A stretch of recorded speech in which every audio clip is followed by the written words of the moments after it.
Sometimes you're walking through a cornfield in Madison County and you stumble across something you didn't expect. Let's see.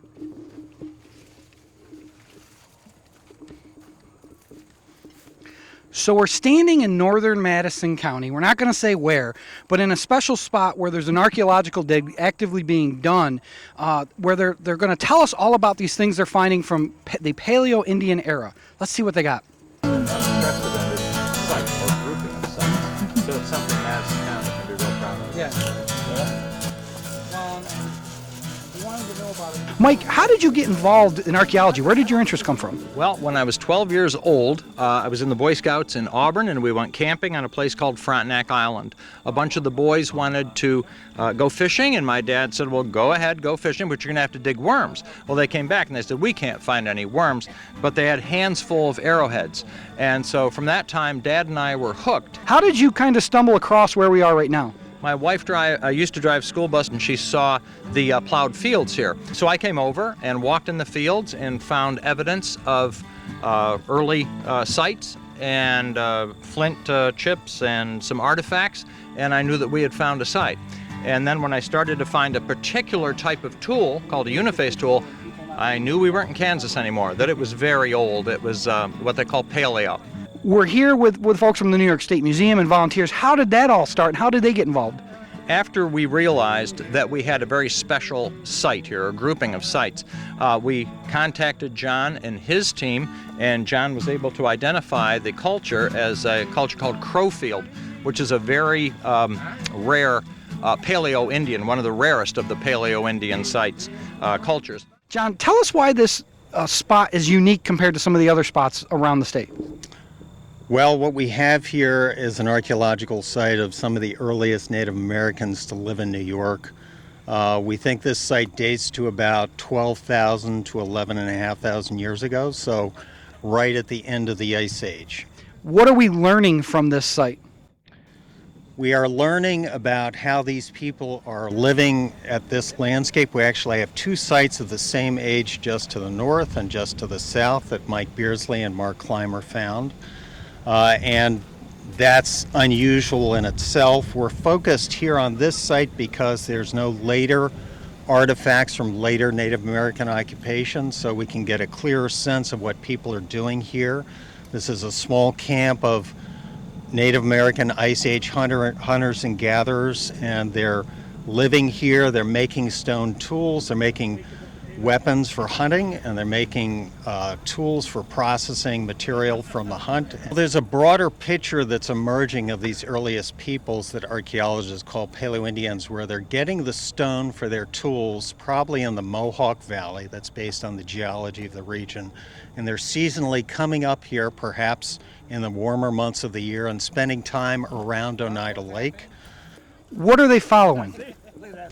Well, one theory that archaeologists have is that there's some evidence these people are hunting caribou, which is a migratory herd animal in the late Pleistocene. This is actually the first tool Mike Beardsley found at the site. This is called a side scraper, and these, compared to the fluted points, these are much easier tools to make. You can simply take a big flake and knock these small chips around the edges, and that is not to sharpen the edge, but to create an edge that is well suited for the task at hand. So explain a fluted point for people that don't know what that is. So a fluted point, and this is not complete because there's a broken tip right there, but a fluted point has two channels that have been flaked that extend up, and this was part of their hunting weaponry for killing caribou and other animals. And this particular specimen that Mike Beardsley found on the surface here at the site, you can see the tip is broken off, and that perhaps was when they struck an animal with their dart or spear. And then they came back to this campsite, pulled the broken one out of the haft, and there's evidence that we have at the site that they're making new fluted points and probably putting those new hunting weapons in the shaft. So they're preparing to hunt more than likely. Exactly. They're gearing up again. So for those that have never seen or experienced an archaeological dig, how do you pick where you're going to go and what you're going to do? Well, that's a great question. And of course, we know this site is here because of the artifacts that Mike Beardsley and his colleague Mark Clymer found in this area. And what they did over a period of Starting in 2015, when the site was discovered, every spring after the plowing, they would come out here and surface collect artifacts that would flag their locations, and then our colleague Susan Winchell Sweeney would come out from the museum with a high-resolution GPS device and record the exact location of each of these artifacts. How do you determine how deep you're going to go? We're standing, or you are standing, on an ancient Pleistocene lake bed. As the ice sheet retreated northward 15,000 years ago through the Ontario Basin, as that ice sheet melted, there was a huge glacial lake called Lake Iroquois that formed, that extended 2 miles south of where we are now. That lake then drained by 13,000 years ago. The landscape here was pretty much dry, and that's about the time that Paleo-Indian peoples, we believe, first came into the New York region. We're excavating down to the base of the plow zone here. We're in a cornfield, of course, and so the site has been plowed over the last 150 years, but we know that in general, all the artifacts are going to be in the top 1 foot or so of the soil column. Uh-oh, did we find something? I think I got something here. I don't even know if I turned it off.